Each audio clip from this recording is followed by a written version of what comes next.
കുളത്തൂർ മടന്തക്കോട് തുരങ്കത്തിൽ നിന്ന് ചാടിപ്പോയ പുലിയെ കണ്ടെത്താനായില്ല. മയക്കുവെടി വയ്ക്കുന്നതിനിടെ രക്ഷപ്പെട്ട പുലിക്കായി വനം വകുപ്പ് തിരച്ചിൽ ഊർജിതമാക്കി. ജനവാസ കേന്ദ്രത്തിൽ ഇറങ്ങിയ പുലിയെ പിടികൂടാനാകാത്തതിൽ കടുത്ത ആശങ്കയിലാണ് പ്രദേശവാസികൾ.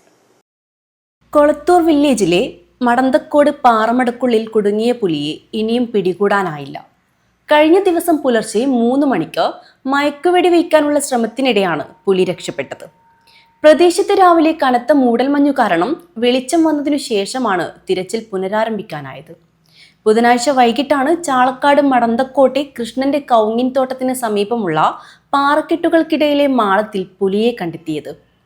മാളത്തിനുള്ളിൽ നിന്നുള്ള ഗർജനം കേട്ടാണ് വീട്ടുകാർ വിവരമറിഞ്ഞത്. പ്രദേശത്ത് നിരന്തരം പുലിയെ കാണാറുണ്ടെന്ന് നാട്ടുകാർ പറയുന്നു. കൊളത്തൂരിലും പരിസര പ്രദേശങ്ങളിലും 2 ആഴ്ചയിലേറെയായി പുലി ഭീഷണി നിലനിൽക്കുകയാണ്. വനംവകുപ്പ് സംഘം മേഖലയിൽ ക്യാമ്പ് ചെയ്യുന്നുണ്ട്. കഴിഞ്ഞ ഒരാഴ്ചയായി കൊളത്തൂർ, കരക്കയടുക്കം, ചളക്കാട്, വരിക്കുളം, പാവിക്കരയടുക്കം തുടങ്ങിയ പ്രദേശങ്ങളിൽ പുലി ഭീഷണിയുണ്ട്. News bureau, Kundamkuzhi.